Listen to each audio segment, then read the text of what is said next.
স্বামী স্ত্রীতে ঝগড়া হবে, স্বামী স্ত্রীতে টেনশন হবে, কিন্তু কেমন টেনশন হবে? বাচ্চার মতন টেনশন হবে।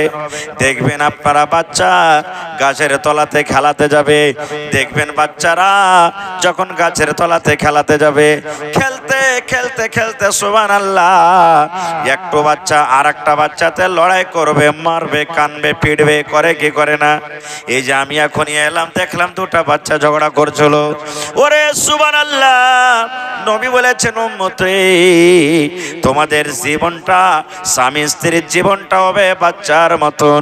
বাচ্চা দুটা, তিনটা, পাঁচটা, সাতটা বাচ্চা এক জায়গাতে খেলায়, খেলতে খেলতে খেলতে খেলতে হঠাৎ করে একটা ছেলে আর একটা ছেলেকে মেরে দিলে, তোমরা ঝগড়া করিও না, লড়াই করিও না। বাচ্চা কানতে কানতে কানতে বাড়ি চলে গেল, মা গি অমুক ছেলেটা আমাকে মারলে গে মা, আব্বাজি অমুক ছেলেটা আমাকে মারলে শিকায়ত করবে। রে মুসলমান, আল্লাহর নবী বলেছেন উম্মত রে, তুমি দেখলে তোমার ছেলেরা এখনই ঝগড়া করলে, ঠিক 1 ঘন্টা পর, 2 ঘন্টা পর, 3 ঘন্টা পর দেখিও যেই ছেলে দুটা আপসের মধ্যে লড়াই করেছে, ঝগড়া করেছে, ওই ছেলে দুটা 2 ঘন্টা পর আবার একসাথে খেলছে। খেলে না? খেলছে না? খেলে না? নবী বলেছেন এই মতো স্বামী স্ত্রীর জীবন রে, যদি তোমার এই বেলাতে টেনশন হইল, তাহলে ওই বেলাতে তুমি তোমার রাগটাকে শান্তি করে দাও।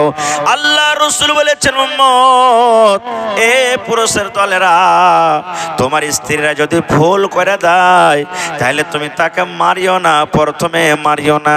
তোমার স্ত্রীরা একটা মানুষ, ও যদি ভুল করে দেয়, খবরদার খবরদার তাকে হাসে দিয়া তাড়িও না, তাকে লাঠি দিয়া মারিও না, তাকে কায়দা দিয়া মারিও না, এই কথাটা বলিও না, এরে হালের বেটি হালি, তোকে আমি জবাই করে দেব, তোকে খোঁট বেড়া দিয়ে মাইরে তোর পা হাতকে গোড়া করে দেব না। কেন? মহিলাদের জন্ম কোথা থেকে হয়েছে জানেন? আদম আলাইহিস সালামের রিড়ের হাড্ডি থেকে। শরীরের মধ্যে রিড়ের হাড্ডি সব থেকে হলো টেঁড়া, সব থেকে টেঁড়া হাড্ডি হলো রিড়ের হাড্ডি। আল্লাহ রাসূল বলেছেন মহিলাদের জন্ম হলো রিড়ের হাড্ডি থেকে, মানে টেঁড়া হাড্ডি থেকে। এই জন্য মা খালাদের মেজাজটা হলো টেঁড়া, আর জিদ্দি বেশি, যেটা জিদ ধরে নেবে এটা হওয়াই চাহিওয়ার, না হইলে বাস যা আছে আপনার হাঁড়ি বর্তন সব চাক চুলা চাক্কি বন্ধ করে দিবে ও।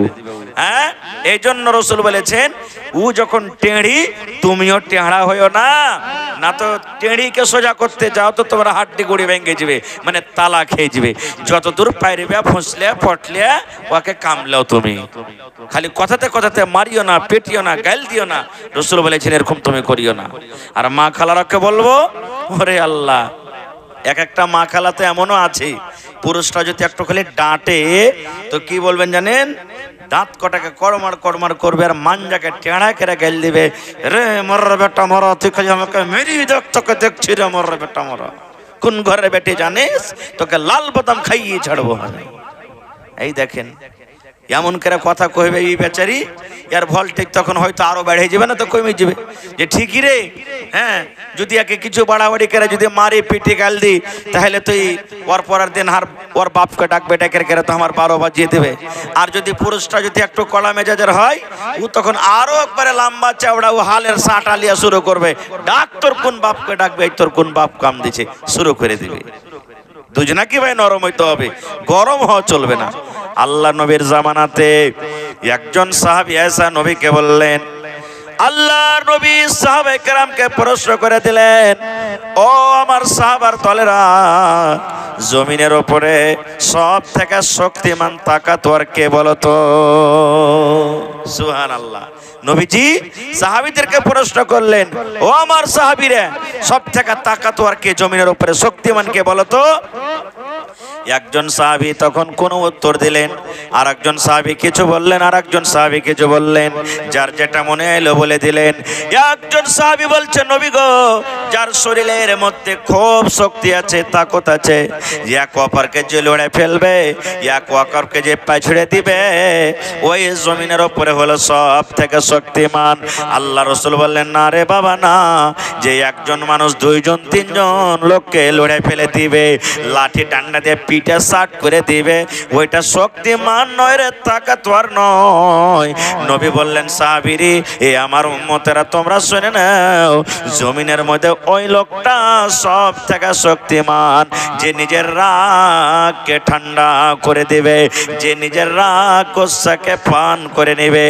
এমন রাগ হয়েছে বিবির ওপরে, বিবি একটা কোনো কামে ভুল করে দিয়েছি, এমন ভুল করেছে, হাতে যদি লাঠি থাকে লাঠি তাকে মেরে দিব, ইট যদি থাকে চালিয়ে দিব, যদি হাঁসা থাকে হাঁসা ছেড়ে দিব। যদি এরকম রাগ উঠেছে বিবির ওপরে, নবী বলেছেন, সাহাবীরে এই মতো রাগ, তোমার রাগটাকে যদি তুমি কন্ট্রোল করতে পারো, তোমার রাগটাকে যদি তুমি ঠান্ডা করতে পারো, নবী বলেছেন ওই লোকটা হলো সব থেকে তাকাতওয়ার। এবার বলবেন, মাওলানা কেমন করে রাগ ঠান্ডা করব? নবী বলেছেন তার ট্যাবলেট আছে, রাগ ঠান্ডা করার ট্যাবলেট আছে, দাওয়া ওষুধ। নবী বলেছেন, কি দাওয়া রে ভাই? নবী বলেছেন, উম্মত যখন তোমার বেশি রাগ উঠে যাবে, ভাইয়ের পরে রাগ উঠে যাবে, বিবির পরে রাগ হয়ে যাবে, গ্রামের ওপরে রাগ হয়ে যাবে, যখন তোমার রাগটা যখন বেশি হয়ে যাবে, তখন তুমি আউযু বিল্লাহি মিনাশ শাইতানির রাজিম পড়ো, আর বাম দিকে তুমি থু থু করে 3 বার তুমি থুতু করে দাও। এইটা যদি তুমি পড়ো, অটোমেটিক আল্লাহর তরফ থেকে তোমার রাগ ঠান্ডা হয়ে যাবে। বলবেন, মাওলানা তাও রাগ হয় না, ঠান্ডা হয় না, গরম হয়ে আছে, আউযু বিল্লাহি মিনাশ শাইতানির রাজিম পড়ার পর বাম দিকে 3 বার থুতু করলাম, তাও কিন্তু রাগটা ঠান্ডা হয় না। নবী বলেছেন, তুমি কি করো, তাড়াতাড়ি করে তুমি বসে যাও, বসে যাও, বসতে গেলে তোমার রাগটা ঠান্ডা হয়ে যাবে। এবার রসুল বলছেন, উম্মত রে যদি তোমার বসাও রাগটা ঠান্ডা না হয়, তাহলে তুমি শুইতে যাও, শুইতে গেলে তোমার রাগ ঠান্ডা হয়ে যাবে। তাও যদি না মানে, ওখান থেকে তুমি উঠে চলে যাও, চলে যাও অন্য জায়গাতে, তোমার রাগ ঠান্ডা হবে। হবে না ভাই? হবে কি হবে না? কিন্তু গ্রামের ব্যাপার যদি হয়, আপনি যদি রাগটা ঠান্ডা করার লেগে বসেন, তা আর এক পার্টি এসে আপনাকে মেরে লেছড়ে দিবে, কিন্তু লেছড়াইবে না? সুবহানাল্লাহ। ভাই ওকে কিন্তু ঠান্ডা করতে হবে। স্ত্রীটা তখন আপনাকে ঘুচে মেরা পড়বে, কোন ঘরের বাপ বেটি আছে দেখের কেরাই মরার বেটা মরা বসে গেল, পারবে না তার লাগি। ওই সমাজে তো আপনার রাগ আরো বাড়বে। হ্যাঁ, রাগকে গোসা করার জন্য আমি এরকম কাজ করছি আর তুই আমাকে ঘুচে মেরা কথা বলছিস, তখন কিন্তু ভাই আরো আপনাকে কন্ট্রোল করতে হবে রাগটা।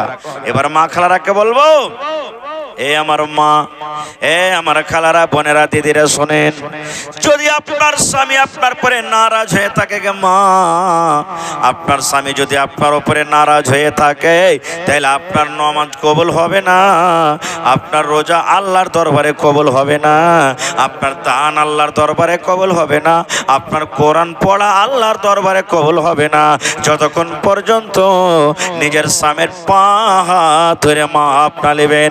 আপনার স্বামী যতক্ষণ পর্যন্ত আপনাকে মাপ না করে দিবে, অতদিন পর্যন্ত আপনার নামাজ রোজা কিছুই আল্লাহর দরবারে কবুল হবে না। এ আমার মায়েরা, খালারা, রাগ করে যদি আপনি থাকেন, নামাজ রোজা যতক্ষণ আপনার স্বামী আপনাকে মাফ না করবে, আল্লাহ তাআলা আপনার নামাজ রোজা দান খায়রাত কিছুই কবুল করবেন না। এবার যদি রাগ হালাতে মরে যান, মত হয়ে যায়, রাগ হালাতে মতের তো কোনো গ্যারান্টি নাই ভাই, আছে কি? কোন টাইমে মত আসতে পারে। এবার যদি রাগ হালাতে যদি মত হয়ে যায়, নবী কি বলেছেন জানেন? আল্লাহ রাসূল বলেছেন, যদি কোনো মা, যদি কোনো খালা, দাদি, নানি স্বামীর সাথে টেনশন করেছে, ঝগড়া করেছে, স্বামীর সাথে কথা বলাবলি হয়ে গেছে, স্বামীর সাথে মাপ দেওয়ালে হয়নি, যদি মত হয়ে যায়, নবী বলেছেন, মহিলা রে তুমি জান্নাত যাবে না রে, জান্নাত যাবে না, আল্লাহর জান্নাত তুমি যেতে পারবে না। জান্নাত যাওয়া দূরের কথা, জান্নাতের সেন্ট, জান্নাতের যেটা খুশবু আছে, ওই জান্নাতের খুশবু খানটা পর্যন্ত তুমি পাবে না। আর জান্নাতের খুশবু কত দূর থেকে আসে ওরে আল্লাহ! একটা লোক ৭০ বছর একটা ঘোড়াতে কিংবা হেঁটে যেতে যেতে যেতে যত দূর পৌঁছিবে, ওরে সুবহানাল্লাহ, 70 বছর দূরের রাস্তা থেকে জান্নাত থেকে খুশবু আছে। রাসূল বলেছেন, মহিলা জান্নাত দূরের কথা, ওই তুমি জান্নাতের খুশবু খানটা পর্যন্ত পাবে না। নারে তাকবীর! জান্নাতের খুশবু খানটা তুমি পাবে না। সুবহানাল্লাহ। এটা হলো মরার পর। আর কি, যদি জীবিত থাকেন তাহলে কি হবে?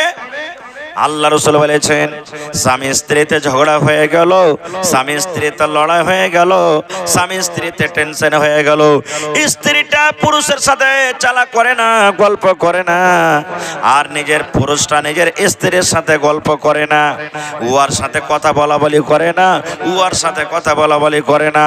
ওরে সুবহানাল্লাহ, নবী বলেছেন, যখন রাতের বেলাতে তারা ঘুমালো, ঘুমার সময়তে যখন রাতের বেলাতে শুয়ে গেল, শুয়ার সময়তে স্ত্রীতে মুখ ঘুরিয়ে আলাদা হয়ে ঘুমিয়ে আছে, আর পুরুষটা আলাদা থেকে মুখ ঘুরিয়ে শুইতে আছে।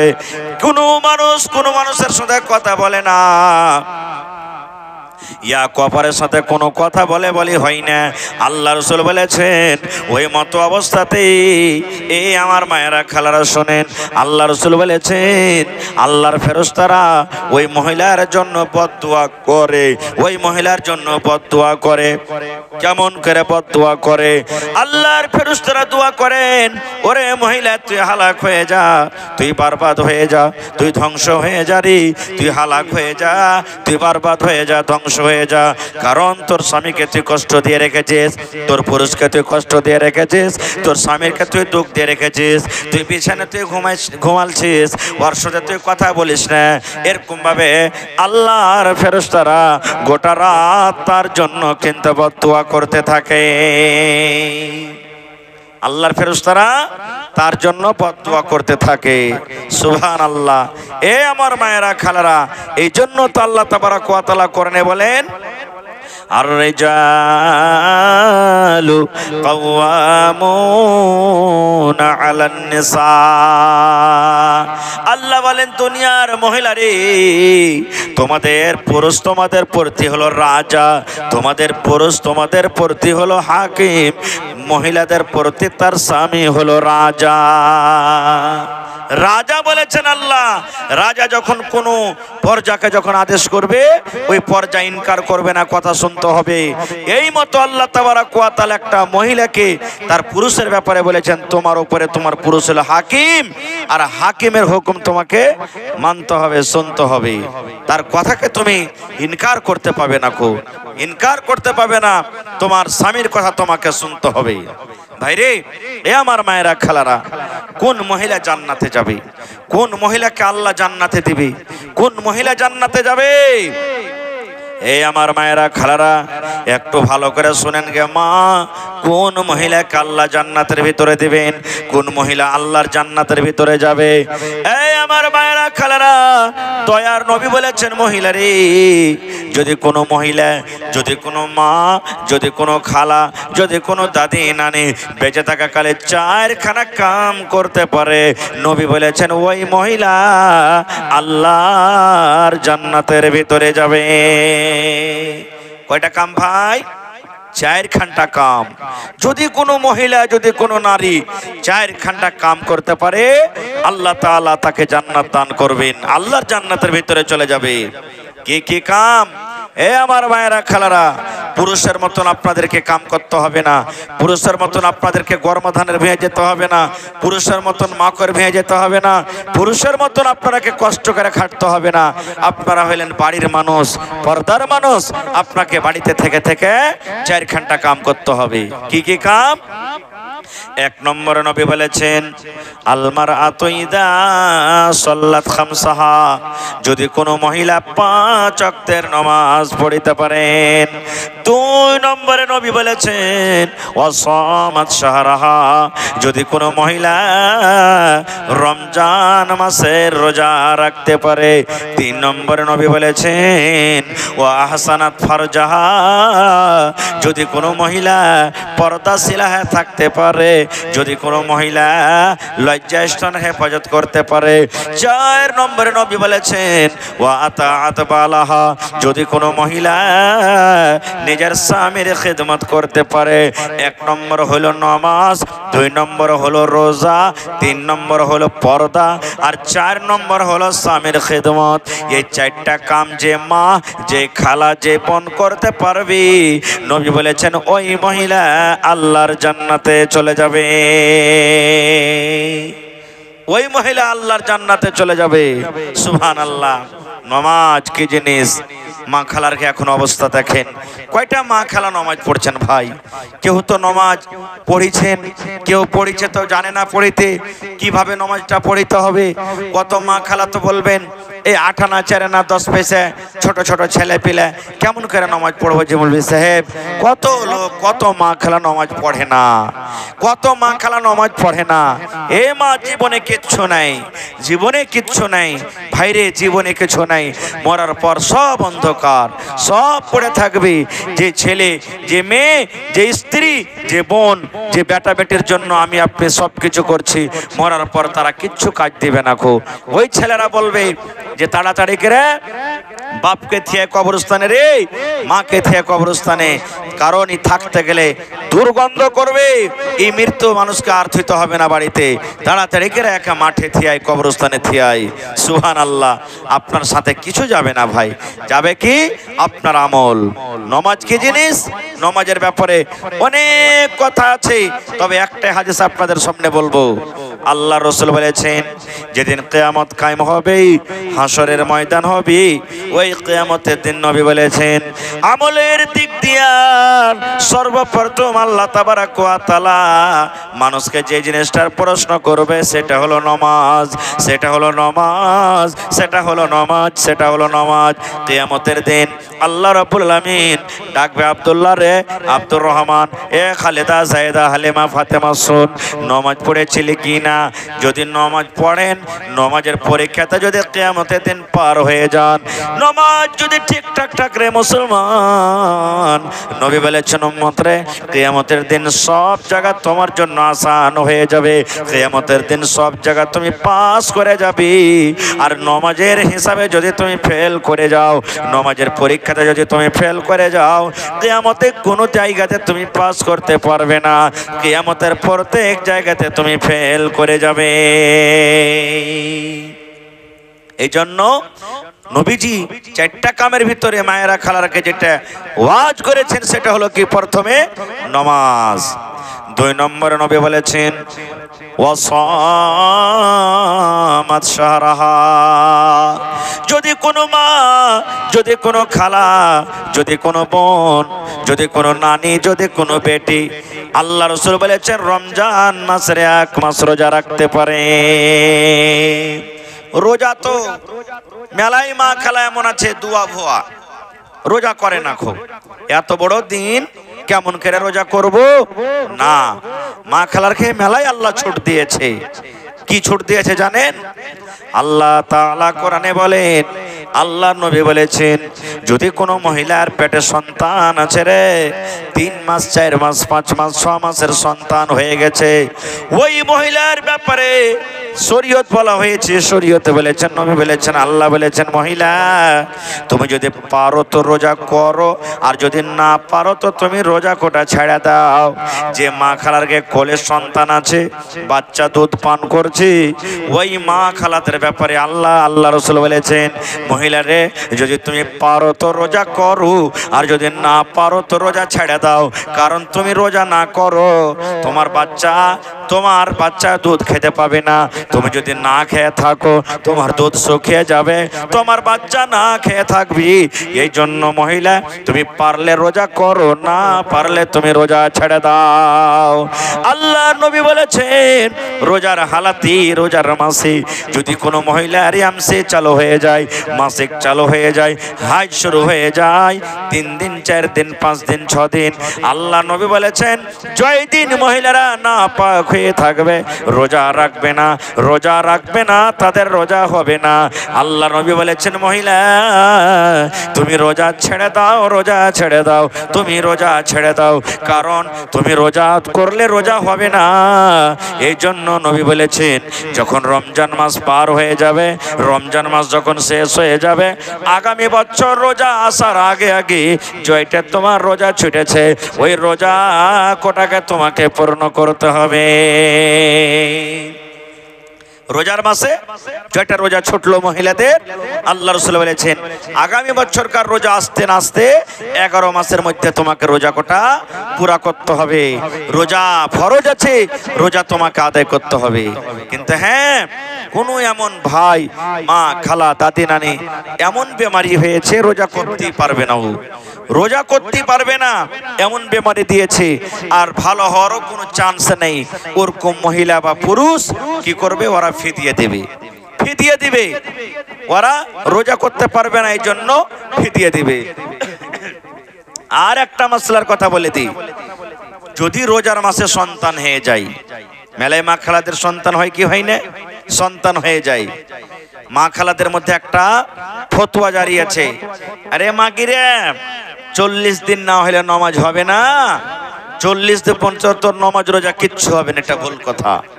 40 দিন সব মহিলাদের জন্য নয়, সব মহিলাদের জন্য নয়। যার যেমন শরীর তেমন সেই তাড়াতাড়ি করে পাক সাফ হয়ে যায়। কোনো মা খালা 5 দিনে ভালো হয়ে যায়, কোনো মা খালা 10 দিনে ভালো হয়ে যায়, কোনো মা খালা 20 দিনে ভালো হয়ে যায়, কোনো মা খালা 1 মাসে ভালো হয়ে যায়, কোনো মা খালা 35 দিনে ভালো হয়ে যায়, কোনো মা খালা 40 দিনে ভালো হয়ে যায়। 40 দিন শেষ টাইম, শেষ সময়। নবী বলেছেন, মহিলারে, সমস্ত মহিলাদের জন্য 40 দিন নয় রে। যখন তুমি ভালো হয়ে যাইবা, তুমি নামাজ রোজা করবে। যদি কোনো মানুষ, কোনো মহিলা 10 দিনে ভালো হয়ে যায়, আর কিছু দেখা যায় না, 11 দিনকে দিন তাকে নামাজ পড়তে হবে। যদি কোনো মহিলা 15 দিনে ভালো হয়ে যায়, 16 দিনকে দিন নামাজ পড়বে। যদি কোনো মহিলা 20 দিনে ভালো হয়ে যায়, 21 দিনকে দিন নামাজ পড়তে হবে। শেষ টাইম, শেষ সময়। কোনো মহিলার 40 দিন চলে যায়, বাকি 40 দিনের আগে আগে যদি কোনো মহিলা ভালো হয়ে যায়, তাহলে 40 দিনের আগে আগে তাকে কিন্তু পাক সাফ হয়ে তাকে নামাজ পড়িতে হবে। আর একটা কথা, শরীয়তে কথা বলছি ভাই, মেলাই মা খালা এমন আছেন, ও 10টা 11টাতে পাক হয়ে গেছে, কিংবা জোহরের পর আসর আগে আগে পাক হয়ে গেছে, কিংবা আসর পর আর কিচ্ছু দেখা যায় না। ওই মা খালারা কি করবে জানেন? নমাজি যদি হয়, ও সেদিন কিন্তু বাদ দিয়ে দিবে, নমাজ পড়বে না খো। তারপরের দিন গোসল করে তখন জোহর থেকে চালু করবে। ওই মাকে বলবো, খালাকে বলবো, বোনরে, আসরের নামাজের পর আপনি পাক হয়ে গেলেন, আসরের নামাজের পর আপনি পাক হয়ে গেলেন, আসরের নামাজের পর আপনার আর কিচ্ছু দেখা যায় না, তাহলে আপনার পরে ফরজ হয়ে গেল। আপনি তাড়াতাড়ি করে ফরজ গোসল করলেন, আর গোসল করার পর বোন আপনাকে নামাজ পড়িতে হবে, কারণ আপনার সামনে মগরিব আসছে, মগরিব আপনাকে পড়িতে হবে। আপনার সামনে এশা আসছে, এশার নামাজ পড়িতে হবে। আপনার সামনে সুবহানাল্লাহ ফজর আসবে, ফজর আপনি পড়তে হবে। এই সমস্ত নামাজকে আপনি ছেড়ে দিলেন, হেলা খেলা করে থাকলেন। কিয়ামতের দিন এই নামাজ সম্পর্কে আল্লাহ রাব্বুল আলামিন কিয়ামতের দিন সওয়াল করবেন। নামাজ একটা এমন জিনিস, আল্লাহ তাআলা গোটা পৃথিবীর জমিনকে মসজিদ করেছেন। মসজিদ আসতে না পারলে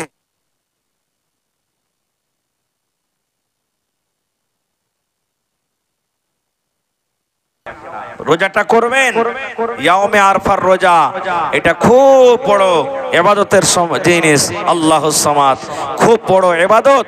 এই জন্য ইয়াউমে আরফার যেদিন ঈদ বকরিদ করবেন, বকরিদ পড়ার আগের দিন একটা রোজা করতে হবে ইয়াউমে আরফার। আর আমরা মুসলমান রোজাটা করব কখন? বকরাইদের দিন রোজা করব আমরা, বকরাইদের দিন রোজা করব। বকরাইদের দিন রোজা করা হারাম, বকরাইদের দিন রোজা করা হারাম, বকরাইদের দিন রোজা করা হারাম, বকরাইদের দিন রোজা করা গুনহার কাম। আল্লাহ রাসূল বলেছেন বছরকার মধ্যে 5 দিন তোমাকে রোজা করতে হবে না, 5 দিন রোজা করতে হবে না। 5 দিনের মধ্যে একদিন নবী বলেছেন ঈদুল ফিতর মানে ঈদের দিন, এক মাস রোজা রেখে যখন আমরা ঈদের নামাজ পড়ি ওই ঈদের দিন কিন্তু রোজা করা চলবে না। একদিন নবী বলেছেন কুরবানির দিন, এই যে সামনে কুরবানি আছে কয়েকদিন পর, আল্লাহ রাসূল বলেছেন উম্মত রে তোমাকে কুরবানির দিন রোজা করতে হবে না, কুরবানির দিন রোজা করা হারাম। তারপর রাসূল বলেছেন কুরবানির পরে আরো 3 দিন আছে, যে 3টার দিনের নাম আইয়ামে তাশরিক বলা হয়েছে। চাঁদের 11 দিন, চাঁদের 12 দিন, চাঁদের 13 দিন, অর্থাৎ চাঁদের 10 তারিখে কুরবানি, চাঁদের 11 তারিখ কুরবানির দিন, চাঁদের 12 তারিখ কুরবানির দিন, চাঁদের 13 তারিখ কুরবানির দিন। 4 দিন হলো কুরবানির দিন, 4 দিন রোজা করা চলবে না, চলবে না। আর একদিন হলো ঈদের দিন, এই 5 দিনে রোজা করা আল্লাহ হারাম করে দিয়েছে। 5 দিন রোজা করা হারাম।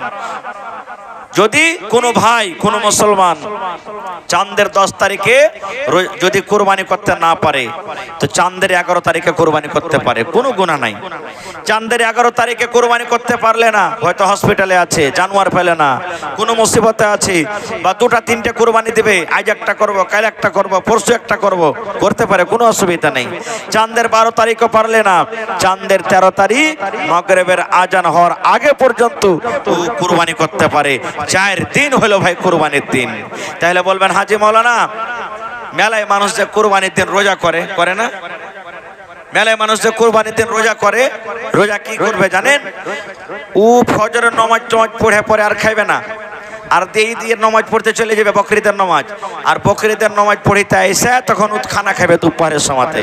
ওইটা হলো ওর রোজা। আধখানি দিন কোনোদিন রোজা হয়েছে রে ভাই? হয়েছে কহেন তো আপনারা?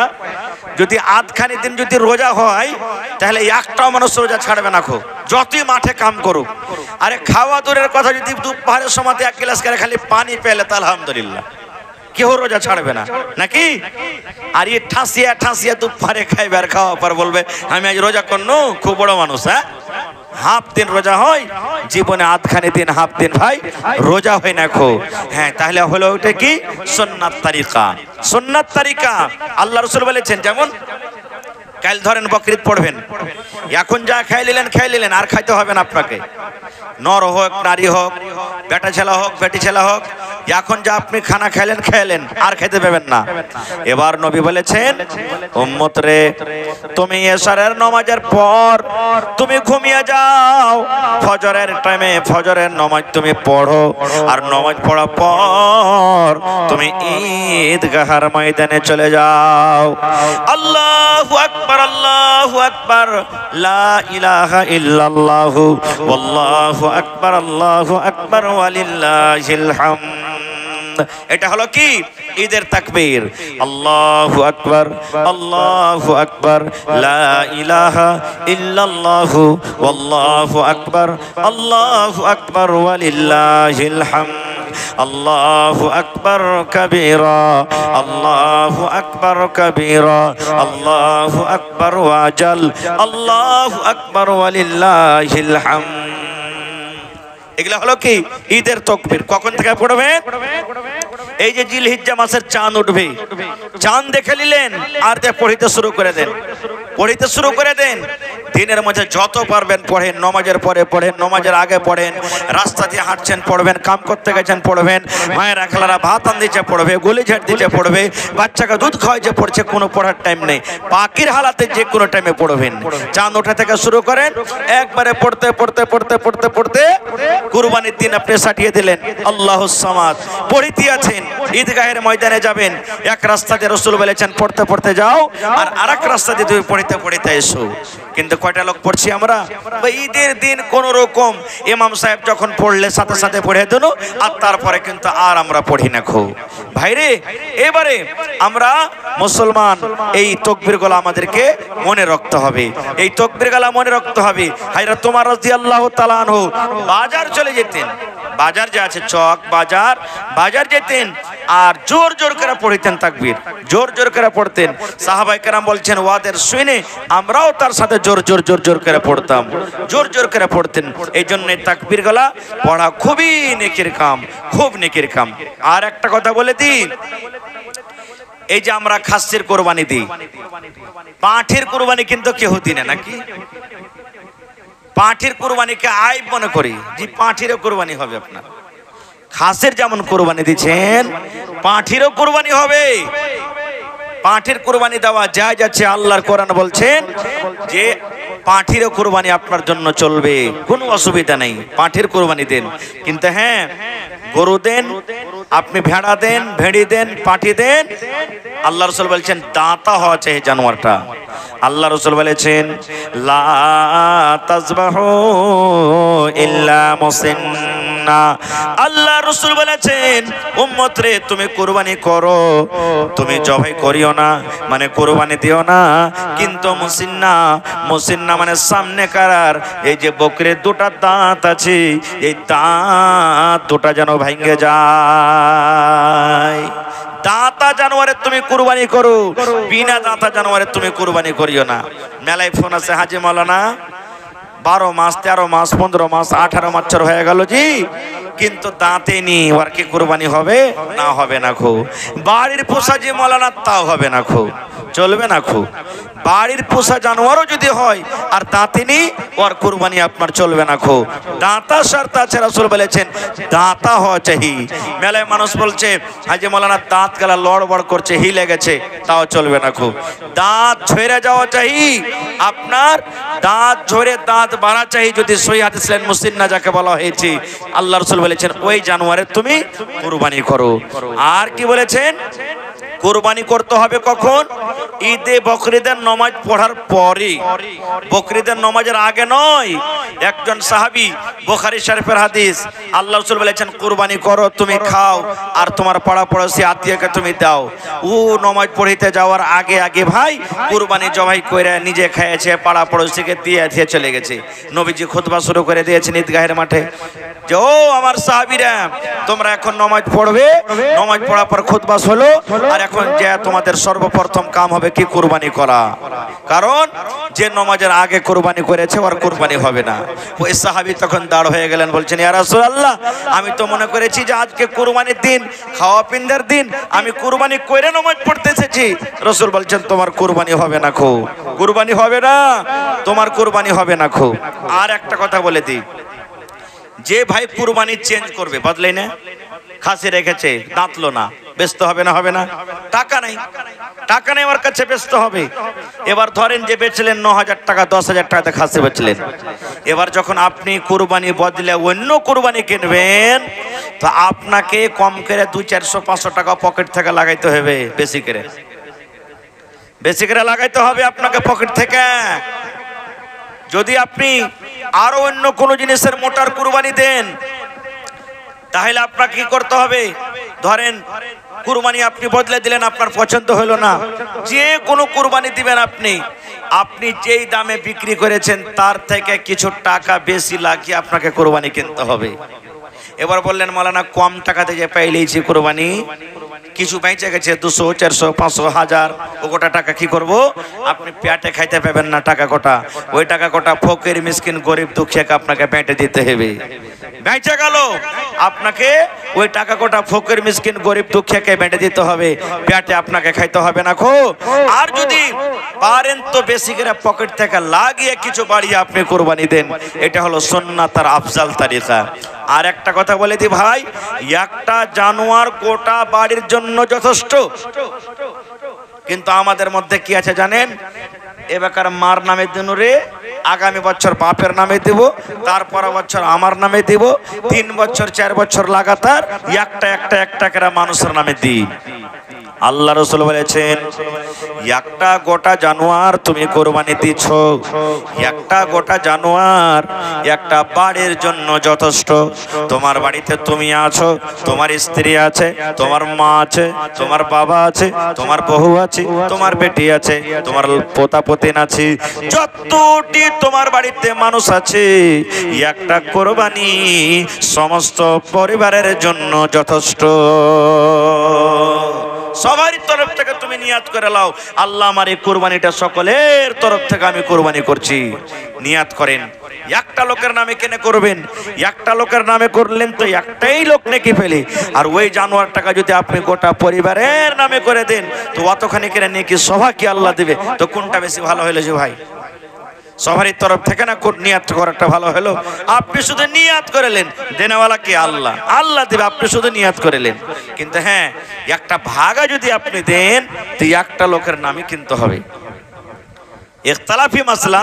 কোন মানুষ বলছে যে না গোটা পরিবারের তরফ থেকে হয়ে যাবে, কিন্তু না, সহি কথা হলো একটা ভাগা দিবেন তো একটা মানুষের তরফ থেকে হলো, আর একটা গোটা যদি আপনি জানোয়ার দেন তাহলে সবারই তরফ থেকে আপনি কুরবানি দেবেন, এটা হলো যথেষ্ট। আর একটা কথা বলে দিই, যে লোকেরা মারা গেছেন, মরে গেছে, ওই লোকেদের নামে কুরবানি করছেন, কিন্তু সহি মাসলা হলো এইটাই, যেই লোকেরা মরে গেছে ওয়ার্কের নামে কুরবানি না করে ওই টাকা কটা যদি দান করে দেন তো এটাই বেশি সব থেকে ভালো, এটাই বেশি ভালো। যে মা, দাদু, দাদি, নানা, নানি, আত্মীয় স্বজন মরে গেছে, ওয়ার্কের নামে কুরবানি না করে ওই ভাগা করার টাকা যদি আপনি দান করে দেন, দান করাটা বেশি আফজাল আর ভালো। কারণ যে মরা মানুষের নামে কুরবানি করা আল্লাহুস সামাদ হাদিস থেকে বা উলামায়ে কেরাম কেউ বলেছেন যে দিলে দিতে পারে, কিন্তু সহিহ মাসলা যেটা বয়ান করা হয়েছে যে ওয়ার্কের নামে কুরবানি না করাটাই বেশি ভালো। কিন্তু উলামায়ে কেরামের মধ্যে কোন উলামা বলছেন যে যদিও তুমি কুরবানি করো, যে আমি মানবো না, কুরবানি করেই দিব মরা মানুষের নামে, তো যতখানি গোশ হবে গোশ খানটা তুমি খাইতে পাবে না, ওই গোশ খানটা সমস্ত লোকেরাকে বিলিয়ে দিতে হবে, বাঁটতে হবে, বাঁটতে হবে, গোশখানটা তুমি খাইতে পাবে না, খুব ওই গোশখানটা বেঁটে দিতে হবে। এটা হলো আফজাল আর সুন্নাত তারিকা। ভাইরে, তাহলে মেলায় মানুষ কিন্তু এখানে কথা বলে কেন কুরবানি হবে না, দান হবে তো কেন কুরবানি হবে না? মেলায় মানুষ প্রশ্ন করে যে দান করবে তো কেন কুরবানি হবে না? খো ভাইরে, এটা হলো একটা ইবাদত, আর ইবাদত আমাদেরকে ওইভাবেই করতে হবে যেভাবে নবী মুহাম্মদ সাল্লাল্লাহু আলাইহি সাল্লাম করেছেন। ওর থেকে না আমরা কম করতে পারবো, আর না ওর থেকে নিজের মনে কিছু বাড়িয়ে চাড়িয়ে আমরা করতে পারবো। কারণ একজন সাহাবী এসে নবীকে বলছেন, ইয়া রাসূলুল্লাহ, আমার মা মরে গেছেন, মা বেঁচে থাকলে হয়তো আমাকে দানের কথা বলতেন, মার জন্য কি কিছু করতে পাবো না? নবীজি বললেন, সাহাবীরে, মা মরে গেছে তোমার, মায়ের জন্য তুমি দান করো, মা মরে গেছে মায়ের জন্য দান করো। তাহলে মরা মানুষের নামে দানের তো প্রমাণ হয়ে গেল। রাসূল নিজে বলেছেন, মা মরে গেছে মায়ের জন্য তুমি দান করো, মসজিদ বানিয়ে দাও, মাদ্রাসা বানিয়ে দাও, কল গালিয়ে দাও, কুয়া গালিয়ে দাও, জমিন বিক্রি করে মায়ের নামে করে দাও, মেলা এরকম দানের তালিকা আছে, ওগুলা তুমি মায়ের জন্য দান করো। ভাই, এই জন্য দানের কথা যেখানে আছে, আর একটা হাদিস আছে, রাসূল বলেছেন, ইজা মাতাল ইনসান, মানুষ যখন মরে যায়, ইনকাতা আনহু আমালুহু, সমস্ত আমল তার বন্ধ হয়ে যায়, ইল্লা মিন সালাসা, নবী বলেছেন তিনটা আমল ছাড়া, তিনটা আমল ছাড়া মরার পরও আল্লাহ রাব্বুল আলামিন কবরে পৌঁছে দেবেন। তার মধ্যে একটা হলো, আল্লাহ রাসূল বলেছেন সাদকায়ে জারিয়া, সাদকায়ে জারিয়া। মা মরে গেছেন, বাবা, দাদু, দাদি, নানা, নানি মরে গেছেন, তার নামে যদি আপনি দান করেন, আল্লাহ রাব্বুল আলামিন অনলাইন মা বাবার কবরে আপনার দানটাকে পৌঁছে দেবেন। বলার কথা মেলাই আছে ভাই। গরমের টাইম মৌসুম কেমন করছে, তবে এটা হলো আল্লাহর ঘর, আল্লাহর ঘরের জন্য আজকে জালসা, আল্লাহর ঘর বানাইতে হবে।